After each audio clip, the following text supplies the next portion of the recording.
কোরবানির গোস্ত দিয়ে বটি কাবাব বানাই খাওয়ার মজাই আলাদা রে ভাই। এত বেশি মজা লাগতেছিল, এত ক্রিস্পি ক্রিস্পি হয়েছে আর ভিতরটা একদম সফট। অনেক মজার একটা কাবাব হয়েছে, একবার না একবার ট্রাই করতে পারেন। ভাই বোনরা মিললে তো কোরবানির পরে এরকম বটি কাবাব বানাই খাওয়াই যায়। তো এখানে আম্মু ছোট ছোট করে মাংস পিস করে দিতেছিল। বটি কাবাব বানাইতে হইলে মাংসগুলারে এভাবে ছোট ছোট করেই কাটতে হবে। ফ্রিজে রেখে দিয়েছিলাম কতক্ষণের জন্য, আর তারপর নামাই নিয়ে আসলাম। এখন বটি কাবাব বানানোর ফুল প্রসেসিং শুরু করে দেব।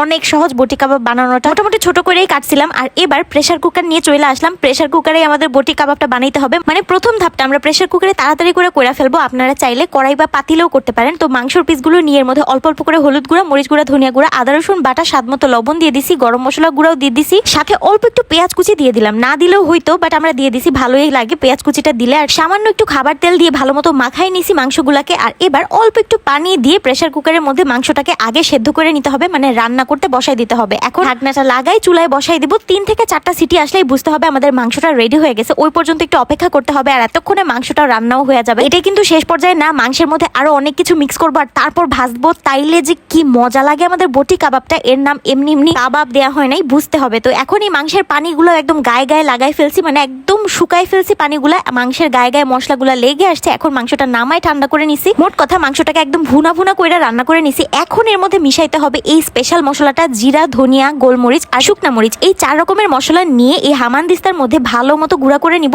আধা ভাঙা করে গুঁড়া করলে বেশি ভালো হবে, একদম মিহি করার দরকার নাই। সবটা মশলা এই মাংসের মধ্যে ঢেলে দিলাম, সাথে একটা লেবু চিপা দিয়ে দিব। লেবু চিপলে ভালো একটা ফ্লেভার পাওয়া যায়, এটা স্কিপ করবেন না। আর তারপর দিয়ে দিলাম অল্প একটু টমেটো সস, 2 চামচের মতো দিছি। আর এবার কর্নফ্লাওয়ার দিয়ে দিলাম, চাইলে চালের গুঁড়াও দিতে পারেন বাইন্ডিং এর জন্য। আর সাথে একটা ডিম দিয়ে দিবেন, মানে একটা ডিমের হাফ এর মধ্যে মিক্স করে দিলেও ভালোই একটা বাইন্ডিং হয়ে যায়। তো আমরা কর্নফ্লাওয়ারই দিছি, কর্নফ্লাওয়ার দিয়ে খুব সুন্দর বাইন্ডিং আসছে। আর এটার কারণে অনেক ক্রিস্পি ক্রিস্পি হবে আমাদের কাবাবগুলা। মোটামুটি 3 চামচের মতো কর্নফ্লাওয়ারের মধ্যে অ্যাড করছি, খুব ভালো মতো মাখাই নিলাম। একদম মাখো মাখো হয়ে গেছিল টেক্সচারটা। আর আমার মতে বটি কাবাব কোরবানির গোশত দিয়ে যেই মজা লাগে, অন্যান্য মাংস দিয়ে কিন্তু এতটা টেস্ট পাওয়া যায় না। আমার কাছে তো এটাই অনেক বেশি ভালো লাগছে। তো এখন এই মাংসের পিসগুলা ডুবু ডুবু তেলের মধ্যে ভাইজা নিতে হবে। একটু ছাড়া ছাড়া করে দিতেছি, কারণ কর্নফ্লাওয়ার যেহেতু মিক্স করছি, এটা তেলের মধ্যে দেওয়ার পর একটা আরেকটার সাথে লাইগা যেতে পারে। এর জন্য একটু আলগা আলগা করে ছড়াই ছিটাই দিয়ে রাখছি। এটা ভাজা হইলে এক পিঠ আলতোভাবে উল্টাই দিব, তেল যাতে নিজের উপরে ছিটকে না আসে ওইভাবেই উল্টাইতেছিলাম। আর এত সুন্দর একটা ফ্লেভার আসতেছিল যেটা বলার বাহিরে, আমি এইভাবে ভিডিওতে এক্সপ্লেন করতে পারতেছি না। এখন তো ঘরে ঘরে কোরবানির গোশত খাওয়া হচ্ছেই, এর মধ্যে স্টেক পিস না খুঁজে এইভাবে বটি কাবাব বানাই খেয়ে দেখেন, এত